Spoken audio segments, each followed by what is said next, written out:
Hello, people.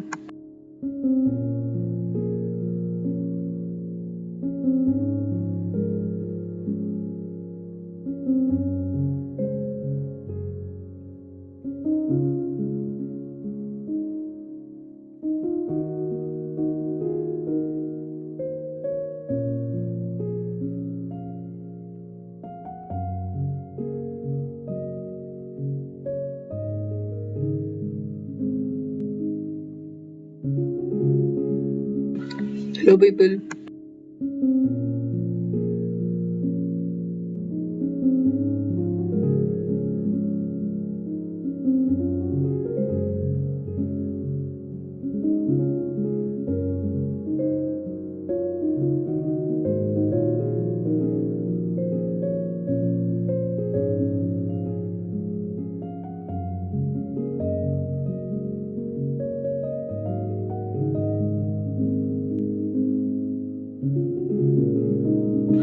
Hello, people.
So hello guys, STEAM has started. We are going to do revision of IGCSE ICT Paper 2.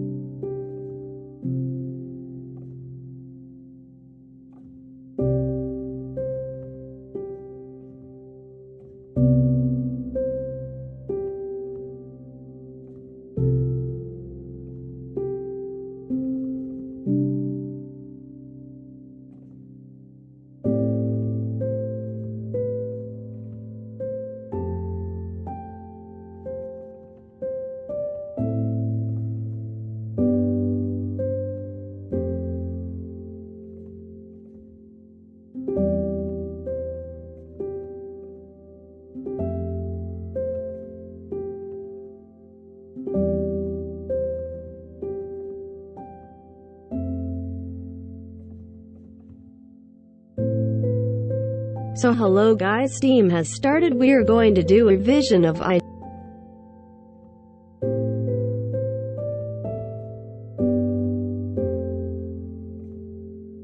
So hello guys, STEAM has started. We're going to do a revision of IGCSE ICT Paper 2 video. Credit to Evan Chikasa.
welcome to this video tutorial. My name is Evans, and in this tutorial I'll be looking at the Cambridge IGCSE ICT Paper 2. This should have been the May June 2020 exam, but we all know that the exams in May June 2020 were cancelled due to coronavirus, and nevertheless Cambridge made available these papers for us to work through. So without wasting much of our time, I will go straight into what we are supposed to look at today. So you have been supplied with the following source files, and these are the files that have been given to us. So what I'll do is that you'll find a link in the description below this video where you can download these source files. I'll put up the mark scheme, I'll put up the source files, the question paper, as well as maybe the files that I would have worked on for this section. Okay, the answers that I would have worked on. So please check in the description below for the link that where you can download these files. Okay, good.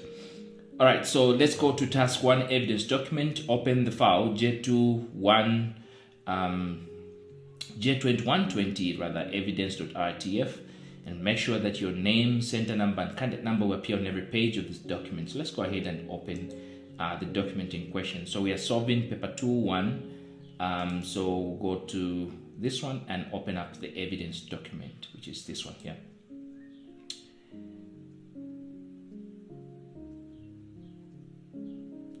Okay, so our evidence document is opened, and we're supposed to insert our name, center number, and candidate number in the either in the header or footer. We have not been told exactly, so you can decide which one you want to, but I like to go for the header. So insert header, and I'm going to get in a blank 3-column.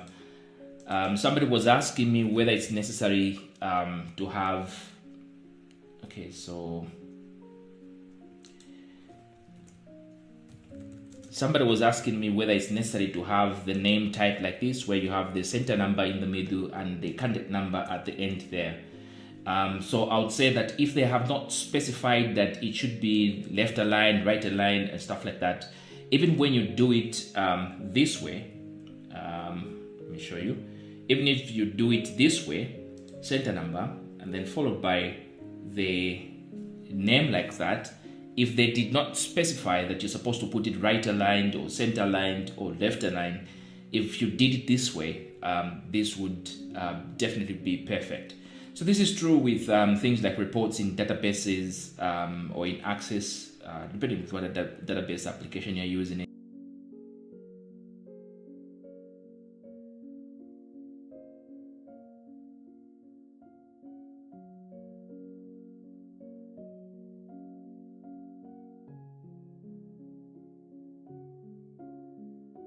ICT paper name like that, if they did not specify that you're supposed to put it right aligned.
Usually you're not told where to put, whether it should be right aligned or whatever. They just tell you to include your name, center number, and candidate number.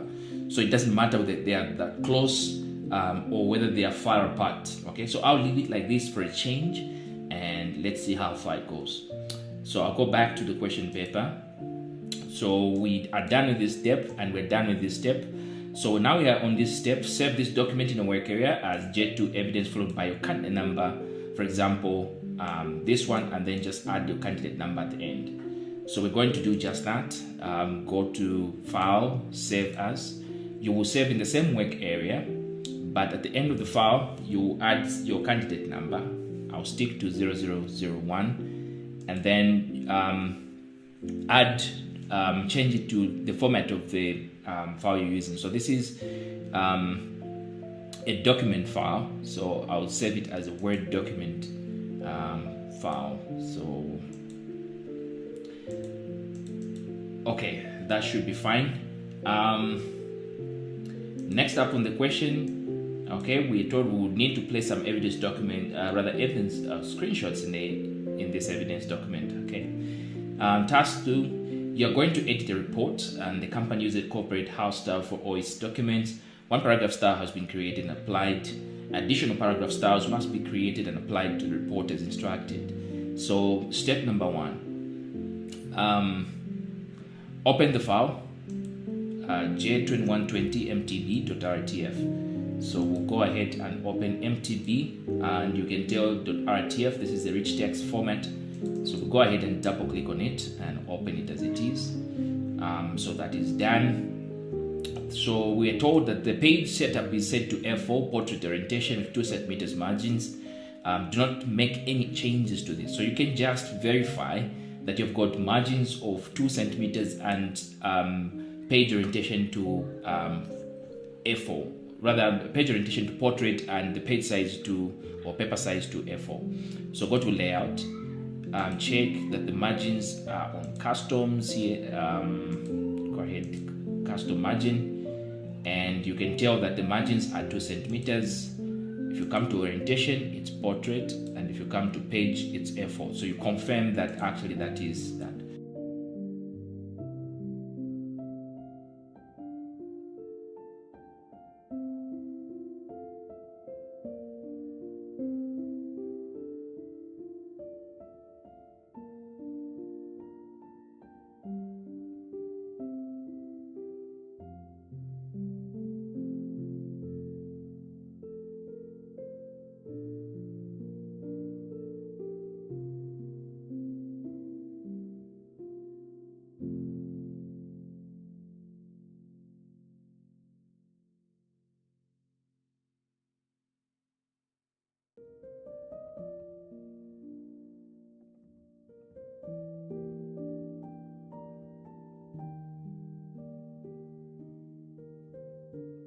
So come back to the question paper.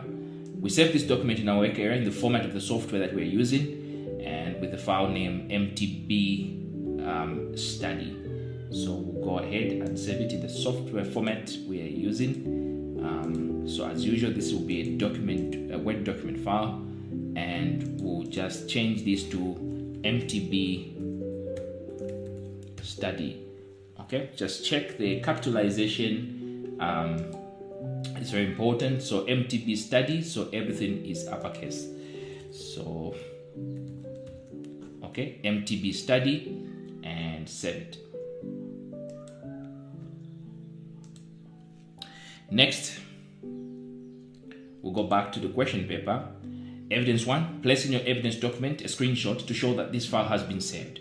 Make sure that there is evidence of the file type. So we'll go back here. In this, I like to sort them by date modified, so that I have the last thing that I modified up there. So the file that we just saved is up here. Make sure that the format, which is the type, is visible. So you need to enlarge this. So please make sure that this is not as it is. You need to drag on the side like this so that the file type is fully visible. Or if it was not that, just double click on the border between type and size, and it should automatically enlarge. Okay, so then we can go ahead and get our screenshot. I like to select the file that I'm trying to prove that I've saved it, so that the examiner doesn't struggle trying to find where the file is actually there. But now that's fine. So I'll go ahead and well, I don't know why the two files appear to be selected. Okay, so this is fine. So just go ahead, copy this and paste it in your evidence document. I'll do just that, paste it in the evidence document. My MTB study file has been saved. And I'll come back to the question paper. So this is done. Step number 2, place in the header your name, center number, and candidate number left aligned. So there you go again. So this time they've specified where we're supposed to put the names, center number and candidate number, and all of the 3 must be left aligned.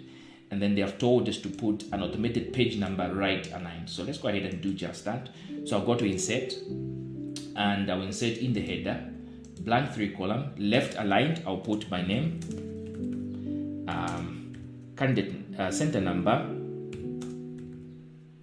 Okay, that's that. And then on the right side, you're supposed to put an automated page number. So go to quick paths field and find actually page here. Just hit P on your keyboard after you've selected of the fields in here, and select the format that you want for the page numbers. And for a change, I'm just going to go with this format. Yep, and select it like that, and have my page number here. So you can tell it's automated because automatically it increments the page number on the next one to 2 and so on. Okay, so go back to the question paper.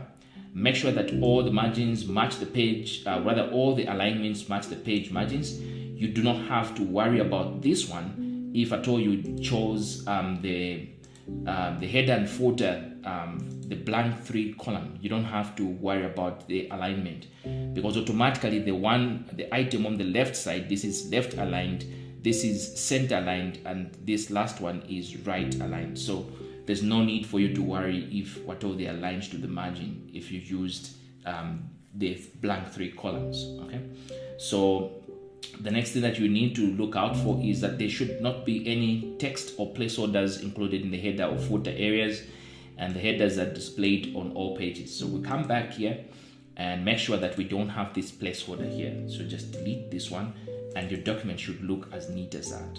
Okay, good. Step number 3. So create and store the following styles, basing each on the default paragraph style.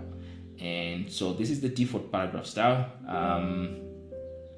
Okay, so we'll base them on the default paragraph style. We'll look at what that is.